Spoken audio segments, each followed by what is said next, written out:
¿Qué tal amigos? Bienvenidos a un nuevo podcast de Guatemaltecos Ilustres. Estamos iniciando esta nueva etapa o esta nueva edición con los Guatemaltecos Ilustres del 2025. Hoy tenemos el gusto que nos acompañe la doctora Amapola Arimani. Ella es ganadora de la categoría deportiva del 2025. Amapola, ¿qué tal? ¿Cómo está? Bienvenida. Gracias, muy buenos días. Gracias por tenerme aquí. Es un honor estar con ustedes de nuevo. Bueno, perfecto, Amapola. Y bueno, para ya ir entrando en materia, a ver, cuéntenos, Amapola, ¿en qué está ahora? ¿Qué está haciendo ahora Amapola? Bueno, yo trabajo en el Comité Olímpico Guatemalteco, específicamente en la dirección de Academia Olímpica Guatemalteca. La academia lo que hace es que trata de transferir o de impartir o de promocionar los valores olímpicos en todas las áreas, digamos, a nivel atletas, a nivel estudiantes universitarios, a nivel estudiantes escolares en toda la República y pues también internacionalmente con investigaciones, y es muy amplio el trabajo que se hace ahí en la academia. Bueno, perfecto, pues muchísimas gracias. Bueno, como sabemos, pues Amapola una trayectoria importante en el tema del deporte. Y bueno, estuvo en varias disciplinas. Así que bueno, me gustaría que nos contara su historia, dónde empieza, cómo se mueve de una disciplina a la otra, porque es una historia muy bonita. Yo creo que sería, pues lo ideal es, o el motivo de este podcast es poder compartir estas historias y poder inspirar a otros que nos están escuchando. Gracias. Bueno, a mí siempre me gustó estar activa físicamente desde chiquita. Comencé con la selección infantil de voleibol y me encantó. Con el deporte escolar me pasé a la selección infantil de voleibol y ahí fui subiendo de categorías hasta jugar en la mayor y fui preseleccionada de ese deporte varias veces. Pero en el ínterin empecé a hacer atletismo como a los 15 años y tenía que escoger a veces en qué deporte quería participar en los Juegos del Ciclo Olímpico, por ejemplo, ¿verdad? Entonces empecé a hacer atletismo y me gustó tanto que, por supuesto, el atletismo fue y es mi pasión desde chiquita.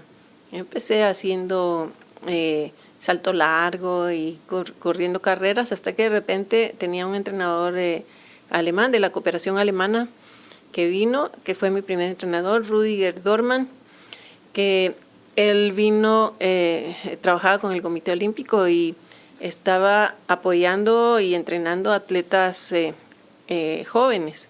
Nos llevó a Alemania a competir, a un grupo de competidores, había de un grupo de atletas, y competimos en varias ciudades de Alemania, fue muy interesante. Pues ahí empezó realmente mi trayectoria en el atletismo. ¿Cómo fue, digamos, porque digamos, más o menos en qué año fue y cómo, porque digamos, viajar, digamos, tan jóvenes a un país tan diferente, pero digamos siempre todo basado en el deporte, ¿cómo fue esa? Pues yo la verdad fui siempre muy independiente, ¿verdad? Desde chiquita, y yo casi que no pedía permiso a mis papás, sino les decía, bueno, hay un viaje a Alemania y vamos a ir, y se va el presidente de la federación que nos va a ir cuidando y pues todos los gastos pagados, va a ser seguro. Y si me dan un poco de dinero para gastos, estaría bueno. Entonces así nos íbamos. Antes no había el apoyo que hay ahora al deporte, pero sí fue una buena experiencia. Y viajar sin papás, ¿verdad? Fue la primera vez que lo hacía, entonces sí fue muy interesante. Okay. Sí. Pues posteriormente ya el entrenador dijo, no, yo creo que tú serías buena para vallas, quiero probarte.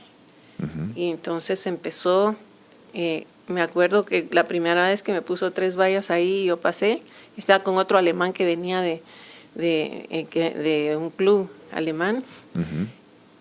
Y cuando pasé las vallas dije, lo sabía, decía Rudy, yo sabía que eras buena para esto. Y entonces ya empecé a dedicarme a las vallas como deporte principal, ¿verdad? Como evento principal. Ujú. Siempre hacía salto largo y otras cosas, pero desde ahí empecé con las vallas. Poquito a poco, la primera vez que rompí el récord era un evento de pentatlón, de 5 eventos. Lo rompí, antes era 16-3 y hice 15-9. Pero alguien alegó que la bala del evento con la que tiramos, porque eran cinco disciplinas, Ujú. que la bala no tenía el peso adecuado, entonces el récord no valía. Entonces, a la semana siguiente hubo la competencia nacional y ahí sí ya hice 15-7 y ya no me pudieron alegar nada. Después, poco a poco, con los años, cada año iba bajando una décima.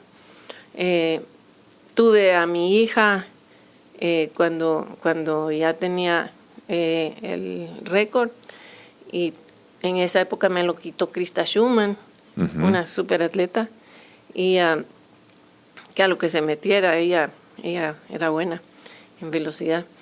Y yo dije, bueno, se lo tengo que quitar de vuelta. Y cuando me recuperé lo volví a hacer. Y lo seguí bajando hasta que en el 88 ya sabía, ya había ido a probar remo. Porque en una de esas quise el récord, llegó mi hermano a una competencia y me dijo, véngase, Coca-Cola, me decía él, véngase por Amapola, ¿verdad? Véngase a remo. No, le dije yo, mire, si estoy ganando, me está yendo bien. No, venga a probar. Pruebe y si le gusta se queda.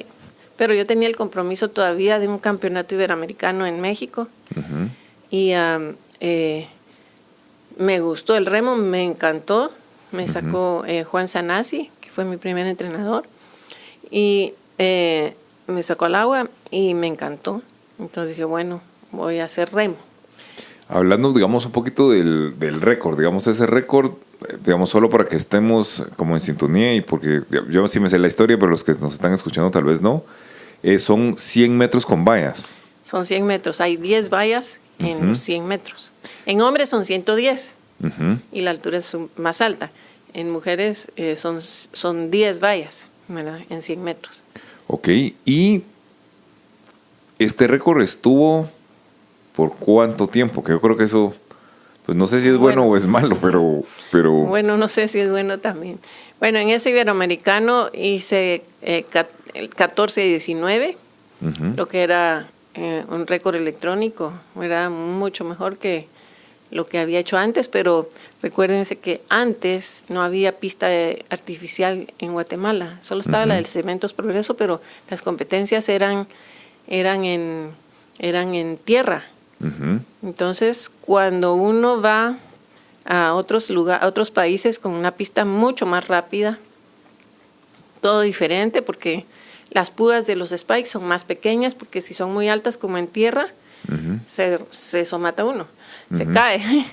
Y entonces, sí recuerdo que llegué rapidísimo a la primera valla y como que me descontrolé un poco porque no estaba preparada para llegar a la valla. A esa velocidad, ¿verdad? Pero bueno, el tiempo dice que hice 14-19. La verdad que internacionalmente no es un tiempo buenísimo, pero todavía está vigente como récord. Hay una muchacha en Estados Unidos joven que como juvenil hace unos años hizo 14-67, pero no sé actualmente cómo le estará yendo, ¿verdad? O sea, este récord lo tenemos desde el 88. Okay. 36. Y eso, por eso le decía yo, es pues qué bueno que lo tenga y qué orgullo que lo siga teniendo, pero No, qué malísimo, pero no porque ya sé si es bueno. ya deberían de haberlo quitado hace rato. Yo Porque creo que es estamos el más hablando- antiguo que hay, porque hasta el de Salomón ya lo quitaron, los de Cristo también. Sí, pero Salomón lo tuvo, que Salomón también es guatemalteco ilustre, pero Salomón lo tuvo también casi Muchos años. 40, o sea, se lo quitaron hace poco, o sea, porque hablamos con él, me dijo, me lo quité Sí. ya, creo que hace 3 o 4 años, Sí, sí. y el de Salto Largo, pero digamos, ¿qué nos dice eso? Bueno, ahora que usted, pues ya pasó por ahí, Nos dice ahora está en el comité. que somos buenos para otros eventos, no para velocidad, como guatemaltecos. Ujú. Hay de repente alguna persona que sobresale, como María Andrea Chacón o esta muchacha de Vallas, Camposeco creo que es, pero normalmente los guatemaltecos somos buenos para caminata, para fondo, medio fondo, ¿verdad? En el atletismo. En caminata, pues ya sabemos que tenemos la primera medalla olímpica y hemos clasificado a muchísimos atletas para Juegos Olímpicos en ese evento. Pero en velocidad realmente no somos muy buenos, ¿verdad? En general. Pero podrá ser, porque digamos, digamos como para con el tema de marcha, digamos. Entonces, pero ganó medalla de plata y entonces más personas se empiezan a meter a marcha. Entonces ahora hay un montón y Claro. digamos en el tema olímpico van a ir más a marcha y digamos y la parte de atletismo pues podríamos decir que está como un poco olvidada o es como no somos tan buenos, digamos, no tenemos las características Ajá. físicas para ser velocista. Ajá, exactamente eso. No tenemos la morfología, digamos, la forma física. Somos pequeños y somos, en general, el guatemalteco es pequeño, muy resistente y fuerte, pero no es rápido en distancias cortas, ¿verdad? Entonces, por eso es más fácil sobresalir en los otros deportes, ¿verdad? Por ejemplo, ahorita tenemos el efecto de Lester Martínez, ¿verdad? Un superatleta. Que Tenemos, también es guatemalteco ilustre. es muy bueno. Tenemos un proyecto en el Comité Olímpico ahorita que se llama Olimpismo 365, que está apoyado por Solidaridad Olímpica y el Comité Olímpico Guatemalteco y algunos patrocinadores, Ecofiltro y la Municipalidad de Ciudad Vieja, en Antigua. Teníamos poquitos niños en boxeo, que era uno de los 4 deportes que escogimos, boxeo y otros 3. Y después de este efecto, que yo le llamo el efecto Lester, Claro. ya cumplimos el cupo, ya casi que no hay espacios para atletas para boxeo, ¿verdad? Se metieron todos, porque es algo que a la población le gusta, le sirve, y es algo positivo que a todos nos favorece, ¿verdad? Entonces, ahorita ya hay muchos boxeando. También hemos tenido buenos resultados en boxeo internacionalmente, ¿verdad? Aparte del este, por supuesto. Bueno, buenísimo. Bueno, regresemos al remo entonces, que nos desviamos un poquito. Entonces, del atletismo me pasé a remo. Después de ese iberoamericano ya comencé a remar. Físicamente me cambió muchísimo porque remo es una distancia larga, es como una distancia larga en atletismo, ¿verdad? Y no es velocidad, sino son 2,000 metros, que son 7, 8 minutos en competencia, ¿verdad? Entonces ya una estrategia de regata y todo. Y entonces empecé a remar, empecé con problemas de dolor de espalda y resultó que bajé tanto porcentaje de grasa que la grasa interna hizo que el riñón se me bajara, uno de los riñones, y el uréter se hizo como un loop, se prensó, y entonces por eso eran los dolores. Esto fue antes de México 90, que entrenábamos muchísimo, ¿verdad?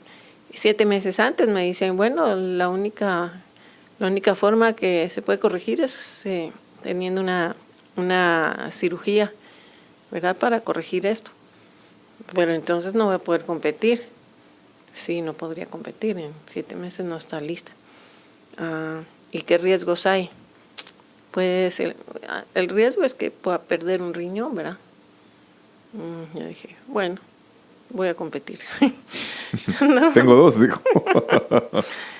Me arriesgué y gracias a Dios no pasó nada, ¿verdad? Pero sí, ese entrenamiento para México 90 fue muy duro. Se casó mi hermano, no pude venir yo a la boda porque estaba en México, nos fuimos 40 días antes para adaptarnos a la altura, que fue en México 90, el Centroamericanos y el Caribe. Okay. Nuestra meta era ganarle a Cuba, ¿verdad? Que ya habíamos competido con ellas en varias oportunidades, y cuando competimos en Habana, competimos 2 veces con ella, en 2 oportunidades.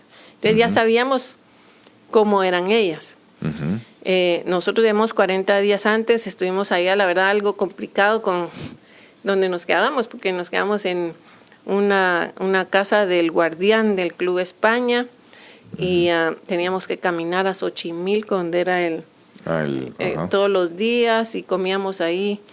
Pero la verdad que solo era comer, remar, dormir, comer, remar, dormir, ¿verdad? Todo el día. Entrenamos 3 veces al día. Muy duro. Pero yo no pude venir a la boda de mi hermano. Y no me lo perdona, por cierto. Porque yo le decía a Juan, a mi entrenador, Juan, pero mira, yo voy tempranito en la mañana a Guate, corro allá a mediodía, voy a la boda en la noche y vengo tempranito aquí para el entreno de la mañana, a México. No pasa nada. Me dije, no, te saca de concentración, no. Así que no pude, pero bueno, fue mi mejor resultado deportivo. Yo creo de toda la vida, esa medalla que ganamos con Ileana Osoy en un doble en esos Juegos Centroamericanos y el Caribe. Ahí solo se ganaron 2 medallas, una en tiro, y nosotros ahora ganan 15 medallas de oro o 17, así, ¿verdad? En esa época, pues, tuve la suerte yo. ¿Y eran dobles solo para definir bien, digamos, la disciplina en la que ganó medalla de oro en dobles? En doble. Sí, gané 6 medallas, pero la de oro fue en el doble, que fue el bote que entrenamos todo el tiempo. ¿Verdad? Porque sabíamos que ahí le teníamos que ganar a las cubanas. Las cubanas, nuestra estrategia de regata hizo realmente que les ganáramos porque eran muy buenas. Juana nos dijo, bueno, ustedes tienen que aguantarse y salir, dejarlas que se vayan porque ya sabemos que ellas después se queman y ya nos cierran. ¿Verdad? Y Liana venía de atletismo de fondo, entonces ella tenía buena resistencia también, y técnicamente yo en el remo iba bien, entonces hicimos re buen match ahí, y nuestras 2 hijas estaban en el mismo colegio y tenían la misma edad, en la misma clase, y entonces al salir dijimos, bueno, por nuestras hijas, y se fueron las cubanas. Que a propósito, nuestros botes habían estado retenidos en la aduana porque los mexicanos no querían que salieran a tiempo, y eran botes que nos habían dado el Ministerio de la Defensa porque les gustaba. Teníamos militares remando ahí también, nosotros. Y cuando nos dieron el bote un día antes, bueno, todos los entrenos los hicimos con un bote que dolía el hombro de tanto que pesaba, y era una armatroste enorme. Y así entrenamos los 40 días. Pero los botes los lograron sacar un día antes. Los midieron bien, y cuando salimos al agua el día antes de la regata, volaba el bote, ¿verdad? O sea que estuvo bien, fue bueno que no salieran a tiempo porque tenían un bote mucho más pesado. Y en cambio las cubanas creían que nos habían ganado porque ya 2 veces nos iban a ganar, porque ya 2 veces nos ganaron. Entonces, el día de la regata nosotros avanzando, y ellas gritando que la pedalina no me quedó bien y que no sé, alegando antes de la regata, sacándose de concentración. La cosa es que nosotros salimos, como nos dijo Juan, despacio, y las fuimos alcanzando. Él nos ¿Qué siguió. distancia es? 2.000 metros. 2.000 metros, ok. Entonces, digamos que a los 250 metros, ellas nos llevaban 12 segundos, era muchísimo, muchos botes. Y los fuimos alcanzando y Juan nos iba diciendo los tiempos, cuando íbamos cada 250. Cuando llegamos a los 1.000, nos dijo, ya las tienen. Y ahí las pasamos y a 1.500 las pasamos y nos fue bien, hicimos récord de pista y todo esa vez. Pero las cubanas están algo molestas, ¿verdad? Porque ellas creían que iban a ganar la medalla. Y realmente fue emocionantísimo oír el himno nacional ahí, ¿verdad? Yo creo que ese fue mi evento donde más sobresalí internacionalmente. Después ya me había retirado del remo y estaba remando en Amatitlán, kayak. Y pasaron los años, ¿verdad? Yo ya tenía 45 años. Y el entrenador cubano de canotaje me vio y me dijo, ¿quieres competir en Juegos Centroamericanos en Ponce? 43 tenía. Ponce 93 era. Y yo le dije, sí, claro, está bueno. Y entonces competí a esa edad en un K4, en canotaje también, que es diferente, ¿verdad? Porque canotaje es como kayak, tiene un remo con dos palas, dos. Remo son dos remos, pero un carrito que se mueve donde la fuerza máxima está en las piernas, mientras canotaje es... está en los brazos. Es cadera y brazos, sí, pero sí es mucho rotación de torso y, ¿verdad? Entonces, fue una buena experiencia participar en eso. Ahí no gané nada, pero la experiencia fue muy buena.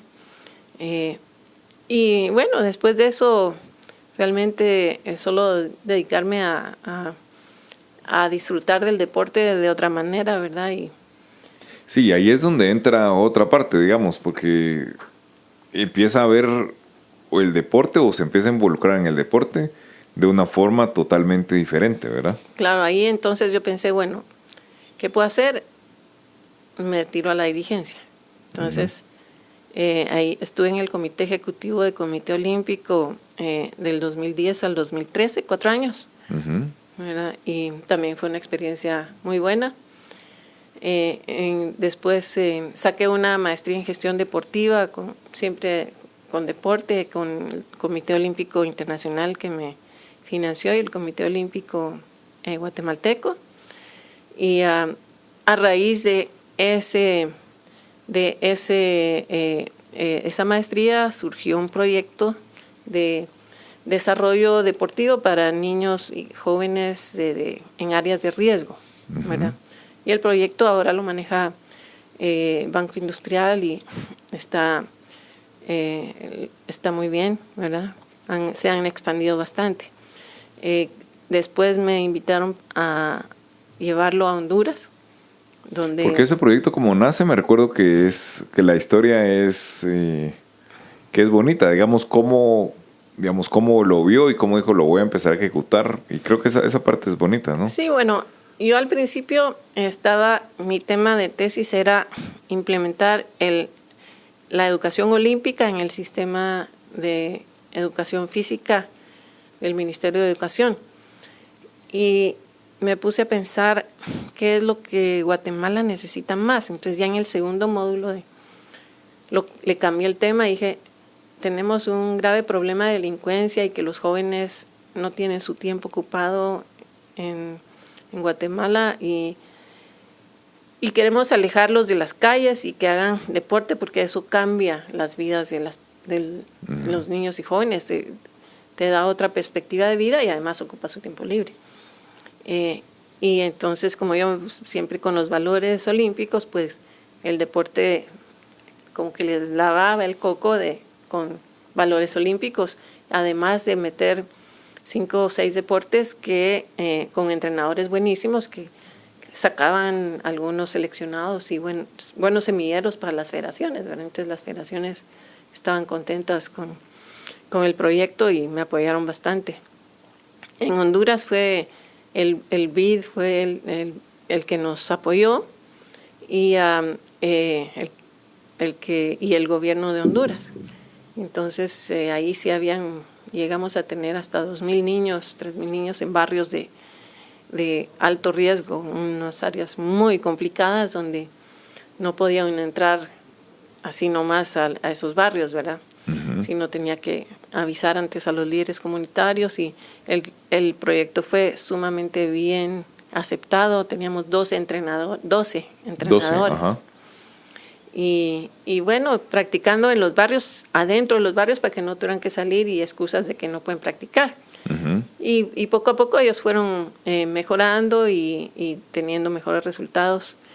Y por último, también en Belice, el BID me contrató para llevarlo ahí porque había un problema de delincuencia en la ciudad de Belice, uh-huh. en Belice City. Y ahí estuvimos trabajando también. Fue muy interesante y una experiencia muy buena. Y ahora pues con el Comité Olímpico haciendo lo que se puede desde la institución, que pues está muy apoyada por el Comité Olímpico Internacional, ¿verdad? También, entonces tenemos muchas ventajas ahí.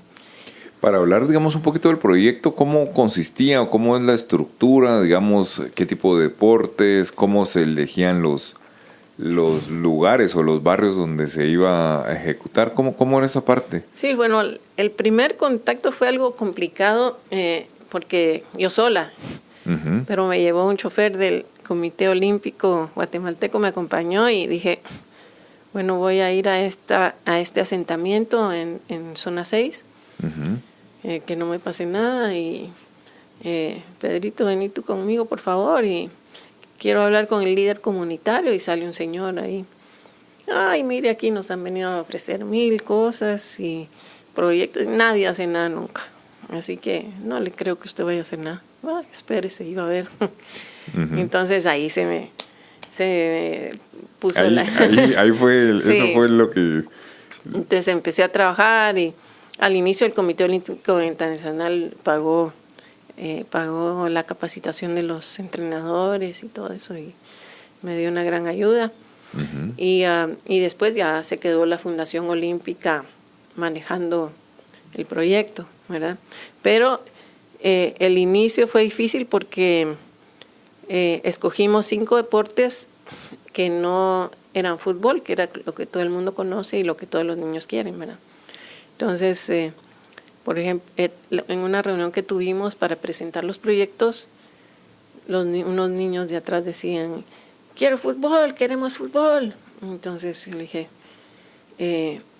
voy a hablar y en eso me dice el entrenador de bádminton, déjeme hablar a mí. Y se para enfrente de los niños y dice, bueno, ustedes saben que en Guatemala tenemos al mejor bádmintonista de América.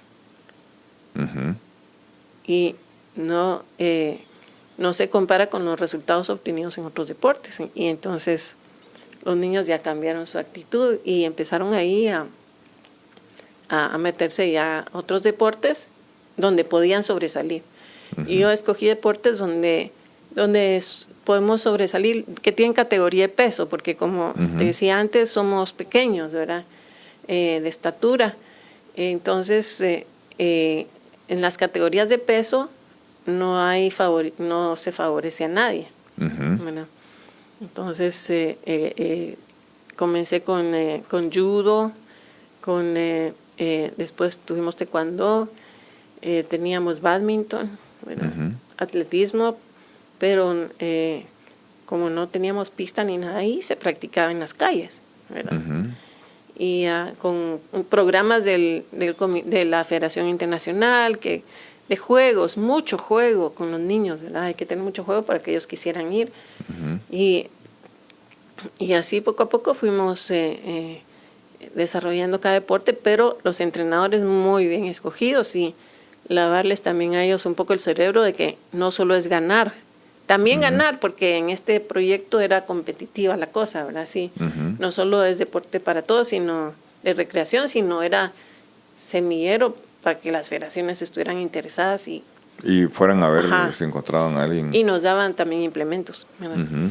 Y entonces fueron realmente buenos resultados los que tuvimos con un montón de niños, ¿verdad? Sí. Y siguen ahí dando resultados.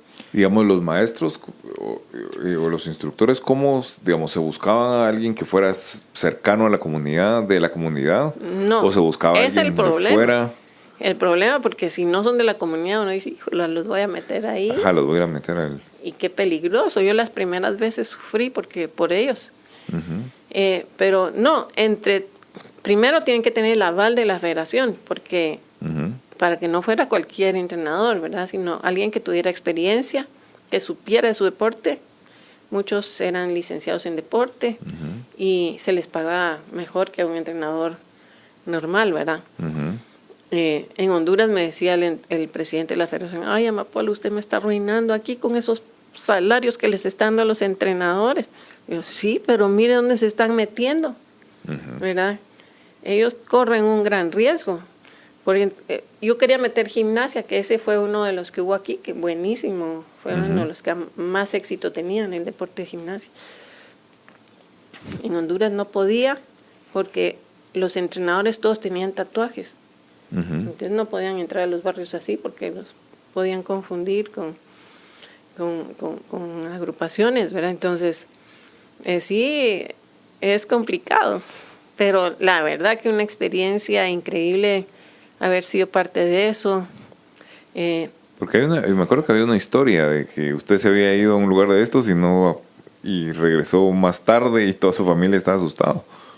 Sí, ¿verdad? Sí. No, lo que pasa es que yo estaba trabajando en un asentamiento aquí bastante peligroso, ¿verdad? Uh-huh. Donde había muchos jóvenes que estaban en alto riesgo. Y fui a una reunión del colegio en la noche y olvidé uh-huh. mi celular en un lugar y después nos fuimos a otro lugar. Y cuando yo regresé a buscarlo, estaba cerrado. Entonces ya no lo pude conseguir y me quedé sin celular. Pero antes ya le había dicho yo a mi mamá, mire mamá, no me llame aquí, porque en el barrio, ¿verdad? No uh-huh. me llame aquí porque es peligroso. ¿Verdad? Uh-huh. Por favor, no me llame a estos lugares porque no quiero sacar el celular aquí. Y entonces mi mamá, cuando vio que yo no contestaba y después de lo que le acababa de decir, la pobre estaba asustadísima, llamó a todos mis hermanos. Bueno, la cosa es que llamaron a mi casa, buscaron en mi agenda números de teléfono de mis compañeros de clase. Uh-huh. Y estaba yo platicando con ellos sin celular, ¿verdad? Porque no... Y en eso me dice un amigo, ¿me llaman de su casa? ¿Cómo de su casa? De mi casa, le digo, sí, es su muchacha. Dice que ¿dónde está? Y ahí se dieron cuenta que yo estaba bien, pues, que solo había olvidado el celular. Pero sí, siempre hay riesgo, ¿verdad? Pero la verdad yo nunca siento que haya pasado un momento de riesgo porque siempre era muy controlada la cosa y la gente de los barrios estaba muy contenta de que se les llevara a sus niños deporte y cosas positivas, ¿verdad? Uh-huh. Y ellos no querían que ellos fueran delincuentes, aunque parezca contradictorio, pero uh-huh. ¿verdad? Se preocupaban por sus hermanos y todo, y que no querían que fueran parte del sistema de delincuencia que hay en Guatemala y en Honduras, ¿verdad? Entonces, por eso fuimos muy recibidos, amaban a los entrenadores, todos los niños, hacían cola antes en Honduras para entrar a media hora antes, ya estaban las colas de los niños para entrar a taekwondo, uh-huh. por ejemplo, ¿verdad? Y sí, la verdad fue muy, muy satisfactorio ver eso. Una anécdota muy importante para mí fue como ahí en Honduras también pues roban los celulares en los uh-huh. buses y todo, y nosotros teníamos una camisa anaranjado chinto uh-huh. que era del proyecto y decía, ahí se llamaba PICU, Proyecto de Desarrollo Urbano, ¿verdad? Y entonces le entra un delincuente a asaltar el bus y la entrenadora de atletismo estaba ahí y dice, celulares. Entonces pone el celular así, como todo el mundo, ¿verdad? Para que lo pasaran recogiendo. Y cuando el muchacho llega donde ella estaba, le dice, a vos no. ¿Por qué? Le dice ella. Por esto. Me dice. Y entonces ahí, bueno, todos los del proyecto estamos felices de que se reconociera realmente sí, la labor que se estaba la labor haciendo. que se estaba haciendo. Porque era algo positivo, no nada político, o sea... Claro, ¿y hubo alguno, digamos, que saliera de ese semillero y que hubiera destacado? Sí hubo. Sí. Hubo quienes, aquí en Guatemala y en Honduras también, que pasaban a ser seleccionados. Aquí hubo en balonmano, en boxeo, seleccionados nacionales, muchachos que salieron de ahí y después continuaron con la federación, ¿verdad? Sí. Hubo algunos que se salían también y los mataban. No. Sí, porque salían de ese círculo de protección que da el deporte, ¿verdad? Que los mantiene ocupados y con metas y estudiaban, porque si no iban a la escuela no podían estar en el proyecto. O sea, sí tenían que tener un requisito de notas para poder estar en el proyecto. Sí, de asistencia a la escuela, ¿verdad? Ajá. Y sí, ir pasando. Y se les revisaba. Los entrenadores, hasta tutores eran a veces, ¿verdad? De clases. Después de los entrenos, mire, porque muchas veces los entrenadores están más tiempo con ellos que sus propios papás, ¿verdad? Claro. Que los papás trabajando todo el día los dejan solos, o a veces ni tenían papás, ¿verdad? Había un niñito en Honduras de 4 años, muy famoso, porque era buenísimo para taekwondo, ya a los 4 años peleaba agresivo y todo, y él no tenía papás, vivía con una tía, y la tía lo acompañaba todos los días a sus entrenos, porque esa es otra cosa, que todos los días tenían que ir. Ah, o sea, era diario, sí, para tenerlos ocupados, Claro. para no darles chance de que tuvieran tiempo libre. Sí, aquí en Guatemala hasta el sábado iban al Parque de la Democracia. Y allá en Honduras pues solo hasta viernes, pero ya muchos se federaron también y siguieron su camino con eso, ¿verdad? Algunos, los más grandes, se volvieron árbitros también. Hubo una niña también que un día llegó ahí en el estadio y me abrazó y me dijo, hola Mapola, ¿qué tal? Yo soy fulanita y estaba en bádminton, pero fíjese que ahora quiero agradecerle por su idea. No me dijo por el proyecto ni nada. Quiero agradecerle por su idea, porque gracias a esa idea yo ahora estoy trabajando de árbitro en la Federación de Bádminton y en la Federación de Luchas. Y además estudio en la San Carlos deporte, ¿verdad? Y si no hubiera sido porque usted llevó ese proyecto a nuestro barrio, yo no lo hubiera logrado. Así que le doy gracias por su idea. Ya solo con eso que me digan a mí, valió la pena cualquier esfuerzo que uno haya hecho para eso, ¿verdad? Sí, porque se cambian muchas vidas. Y digamos, yo creo que pues ya para ir cerrando, digamos, el deporte, sabemos todo lo que nos da, ¿verdad? Nos da disciplina, constancia, pero digamos, ¿cómo usted que lo vio, digamos, esa transformación de vidas, digamos, como resumir el deporte en la vida de Amapola y a través de otras vidas que usted vio, ¿cómo sería eso? Bueno, el deporte a mí me marcó realmente, me hizo ser luchadora, constante, y la disciplina que me impuse en esos años, pues sí marcó mi vida y hace que todo lo que comience lo termine, ¿verdad? Igual ver los cambios positivos en los niños, y no solo en los niños, en los entrenadores también, porque ellos decían, a mí este proyecto me cambió la vida, porque ahora lo veo desde otra perspectiva, ¿verdad? Y que puedo hacer algo. Y eso quería también yo decir, que para mí mis entrenadores fueron realmente importantes en mi vida. Y tengo que agradecer, que no he tenido la oportunidad de hacerlo, a mi entrenador de atletismo, Sergio Aguilar, el Mosco, le dicen en el ámbito del atletismo, que se esforzó tanto por, antes ni les pagaban, ¿verdad? Y él estaba ahí entrenándome todo el tiempo, en la mañana, en la tarde, incluso una época en que yo estaba trabajando en Escuintla, me tenía que levantar a las 4 de la mañana y me abrían el estadio solo a mí, y ahí estaba el Mosco para entrenarme, ¿verdad? Y siempre estuvo ahí para mí y fue muy positivo. Igual puedo decir de Juan Sanasi, otro entrenador que marcó mi vida, que pues realmente sus enseñanzas fueron más allá del deporte, ¿verdad? Una persona que realmente forja en sus atletas, en sus remeros, valores muy importantes, disciplina.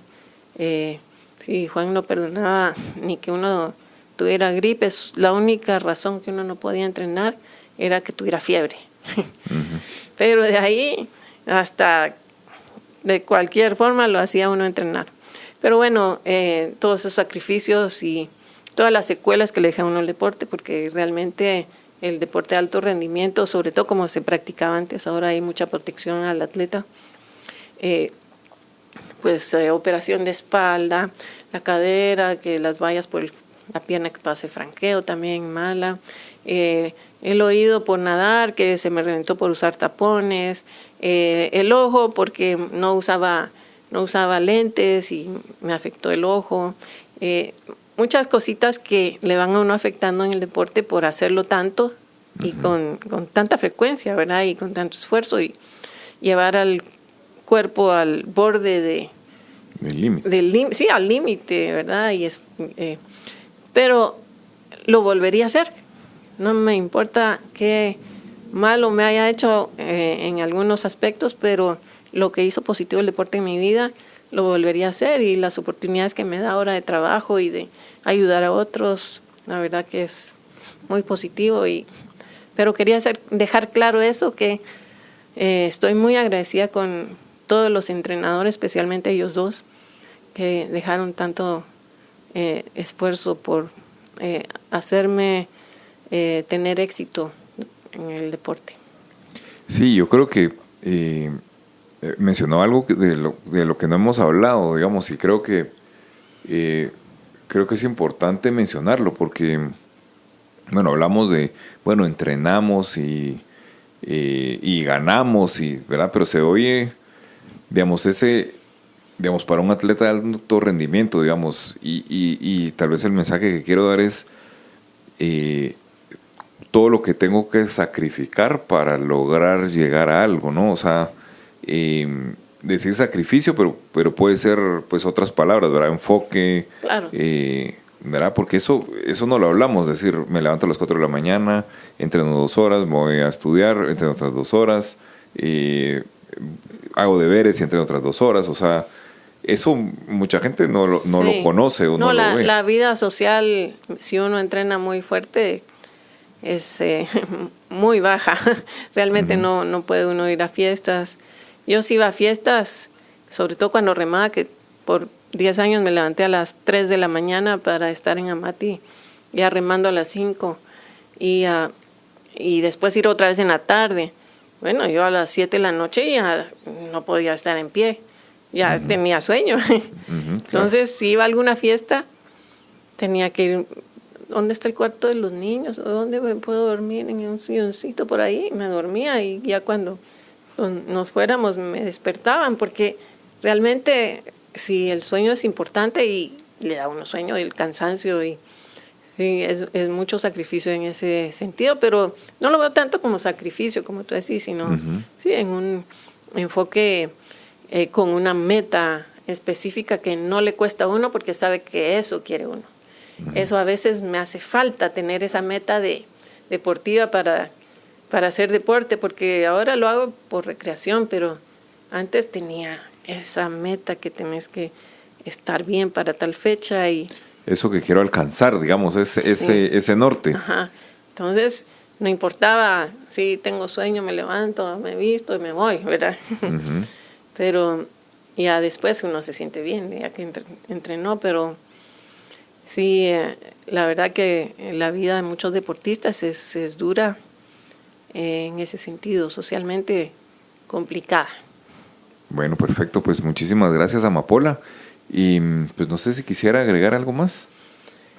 Pues no, agradecer siempre a las entidades deportivas que me apoyaron siempre y que siguen apoyando a los atletas. Agradecer a Universales también por esta oportunidad que nos dan de compartir nuestras experiencias y por este honor que me hicieron, ¿verdad? De ustedes de nombrarme deportista destacada. Realmente es un honor para mí haber recibido ese galardón y complacida por estar aquí con ustedes y poder compartir mis experiencias. Bueno, Amapola, pues muchísimas gracias. La idea de este podcast es poder inspirar a otros con historias como la suya. Así que, bueno, muchísimas gracias a ustedes por habernos escuchado un episodio más y nos vemos en el próximo episodio.